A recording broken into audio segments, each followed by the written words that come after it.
যদি বৃষ্টি খুব বেশি হয়, মনে হয় যে জনপদ, ঘরবাড়ি, ফসল, ক্ষেত খামার এগুলো ক্ষতিগ্রস্ত হয়ে যাবে, প্লাবিত হয়ে যাবে, এরকম পরিস্থিতি তৈরি হলে বৃষ্টি বাদল চলছে এবং মৌসুমটাই হলো বর্ষার মৌসুম। বিশেষ করে আজকে সারাদিনই বৃষ্টি বাদল চলছে গোটা দেশেই কম বেশি।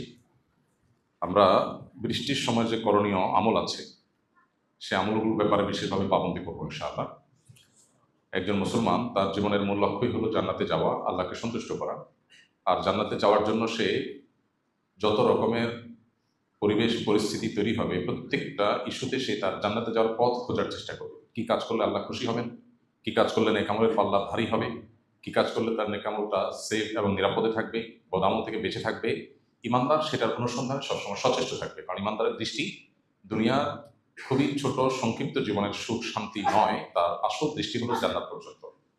যেহেতু জান্নাত পর্যন্ত দৃষ্টি, এজন্য সে বৃষ্টি হোক কিংবা খরা, বর্ষা হোক কিংবা শীত, দুঃখে থাকুক কিংবা সুখে, সর্বাবস্থায় সে অনুসন্ধান করবে, খুঁজে বেড়াবে যে কোন কাজে তার রব সন্তুষ্ট হবেন এবং কোন কাজে সে জান্নাতের দিকে অগ্রসর হবে।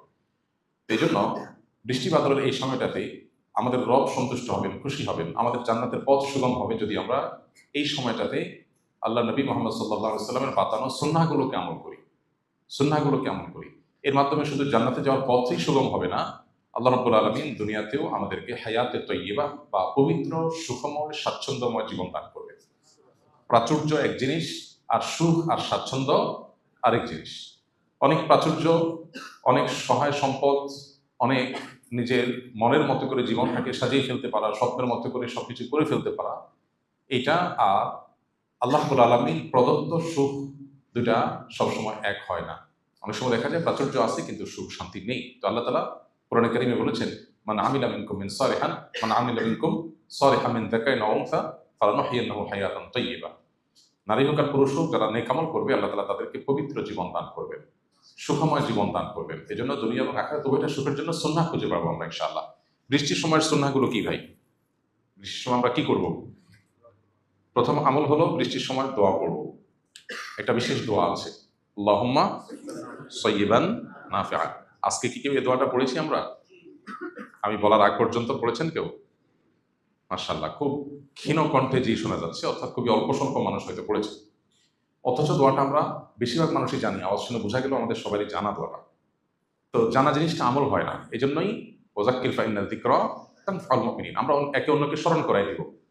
আমাদের দাওয়ার টিচাররা, অন্য ভাইরা, বিভিন্ন হোয়াটসঅ্যাপ গ্রুপে অন্য সহকর্মীদেরকে আমরা আল্লাহর জিকির, আল্লাহর স্মরণ, জান্নাতের পথে বিষয়গুলোকে স্মরণ করাবো। কারণ শয়তান সে সর্বক্ষণ তার নিরলসভাবে কাজ চালিয়ে যাচ্ছে আমাদেরকে জাহান্নামে নেওয়ার জন্য। অতএব আমাদেরও নিরলসভাবে চেষ্টা চালাতে হবে সেটা ঠেকাবার জন্য।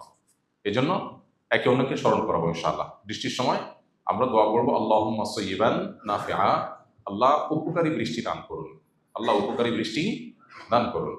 আর যদি বৃষ্টি খুব বেশি হয়, মনে হয় যে জনপদ, ঘরবাড়ি, ফসল, ক্ষেত খামার এগুলো ক্ষতিগ্রস্ত হয়ে যাবে, প্লাবিত হয়ে যাবে, এরকম পরিস্থিতি তৈরি হলে তখন আমরা দোয়া করবো, আল্লাহুম্মা হাওয়ালাইনা ওয়ালা আলাইনা, আল্লাহুম্মা হাওয়ালাইনা ওয়ালা আলাইনা। আল্লাহ পাহাড়ে, পর্বতে, নদী নালাতে যেখানে বৃষ্টি হলে পরিবেশ শান্তও থাকবে, আবার আমাদের প্লাবনের সমস্যাও হবে না, বন্যায় ক্ষতিগ্রস্ত হব না, সেসব জায়গায় বৃষ্টি দেন। ওয়ালা আলাইনা, আমাদের যে সমস্ত জায়গায় বৃষ্টি দিলে ঘর বাড়িতে, ক্ষেত খামারে আমাদের ক্ষতিগ্রস্ত হবো, আমরা রাস্তাঘাট ডুবে যাবে, সেখানে বৃষ্টি দিবেন না। আমাদের ইয়াকিন আজ ভয়াবহ পর্যায়ে গিয়ে থেমেছে। বস্তুবাদ আমাদেরকে এমনভাবে গ্রাস করে ফেলেছে, পৃথিবীর আর্টিফিশিয়াল দুনিয়ার চমক আমাদেরকে এমনভাবে গ্রাস করে ফেলেছে এবং সম্মোহিত করে ফেলেছে যে আমরা আসলে এই সমস্ত আমল দ্বারা যে কাজ হতে পারে সেই বিশ্বাসটা আমাদের ঠুনকো হয়ে গেছে, দুর্বল হয়ে গেছে। মদিনায় একবার অনাবৃষ্টি হচ্ছিল, নবী আলাইহিস সালাম ইস্তিসকার সালাত আদায় করলেন, আল্লাহর কাছে বৃষ্টি প্রার্থনা করলেন। এরপর আল্লাহ বৃষ্টি দিলেন। এমন বৃষ্টি শুরু হলো, মদিনার ঘর বাড়ি, রাস্তাঘাট ক্ষতিগ্রস্ত হতে শুরু করলো। নবীজি যখন আল্লাহর কাছে দোয়া করলেন, আল্লাহুম্মা হাওয়ালাইনা ওয়া আলাইনা, এরপর বৃষ্টি আবার থেমেও গেল।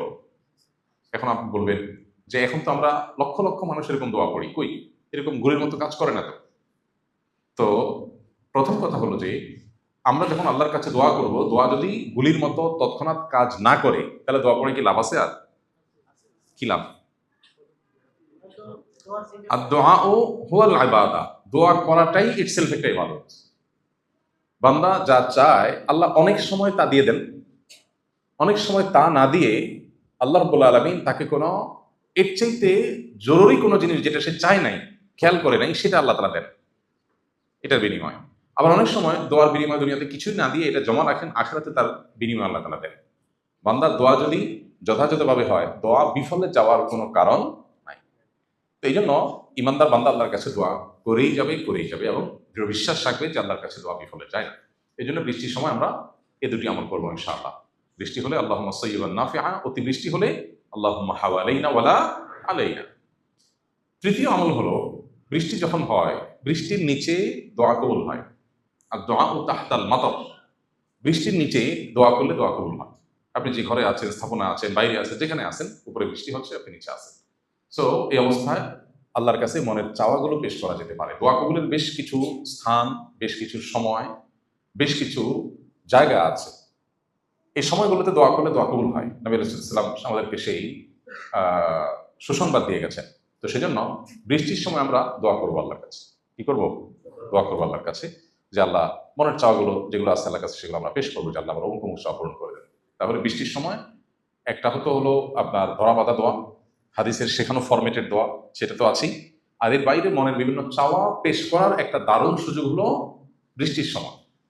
ভোর রাতে তাহাজ্জুদের সময় যেরকম দোয়া কবুল হয়, ৫ ওয়াক্ত নামাজের পরে যেরকম দোয়া কবুল হয়, সফররত অবস্থায় মুসাফির থাকা অবস্থায় যেরকম দোয়া কবুল হয়, তওয়াফ সাইরত অবস্থায় আরাফাতে যেরকম দোয়া কবুল হয়, ঠিক একইভাবে দোয়া কবুলের একটা গুরুত্বপূর্ণ মোমেন্ট বা সময় হলো বৃষ্টি চলাকালীন সময়। অর্থাৎ আপনি যে জায়গায় আছেন সেই জায়গায় যদি বৃষ্টি হয় তাহলে ওই জায়গায় দোয়া করলে দোয়া কবুল হয়। এই জন্য আল্লাহর কাছে মনের দোয়াগুলো পেশ করবো ইনশাআল্লাহ। ৪ নম্বর সুন্নাহ হলো বৃষ্টির মাঝে মধ্যে বৃষ্টি গায়ে লাগানো সুন্নাহ। বৃষ্টি গায়ে লাগানো এর মানে এইটা না যে আপনি শিয়াল ভেজা হয়ে ঠান্ডা লাগাই ফেলবেন। আমাদের তো বৃষ্টি গায়ে লাগে, সুন্নত আদায়ের নিয়তে বৃষ্টি গায়ে লাগানো হয়েছে কখনো? তাহলে আমলটা করবো ইনশাআল্লাহ। হালকা পাতলা একটু লাগলো, বৃষ্টি লাগার ভেতরে কল্যাণ আছে। নবী রাসূলুল্লাহ সাল্লাল্লাহু আলাইহি ওয়াসাল্লামের কোনো সুন্নাহ থাকার মানেই হলো এর মধ্যে কল্যাণ আছে। তাহলে সেক্ষেত্রে মাঝে মধ্যে বৃষ্টি গায়ে লাগাবো। বিশেষ করে যদি কখনো গোসলের আগে সুযোগ থাকে, দেখা গেল বাইরে কোনো কাজ আছে, একটু কাজ করলেন, রাস্তাটা পরিষ্কার করে ফেললেন, হালকা একটু ভিজলেন, এসে পরে গোসল করে ফেললেন। অবশ্যই সচেতনতার সাথে যাতে ঠান্ডা লাগার মতো ভেজা না হয়, তাহলে বৃষ্টি গায়ে লাগানো এটাও কিন্তু সুন্নাহ। ঠিক একইভাবে বৃষ্টি যদি ভয়াবহ আকার ধারণ করে, বন্যা পরিস্থিতি হয়, তাহলে সেক্ষেত্রে একে অন্যের সহযোগিতা করতে হবে, একে অন্যের পাশে দাঁড়াতে হবে। আল্লাহ রাব্বুল আলামিন আরো যে সমস্ত আমলগুলো আছে, প্রতিটা পরিবেশ, প্রতিটা সময়ের, প্রতিটা পরিস্থিতির সময় আল্লাহ তাআলা আমাদেরকে করণীয় আমলগুলো করার তৌফিক দান করুন।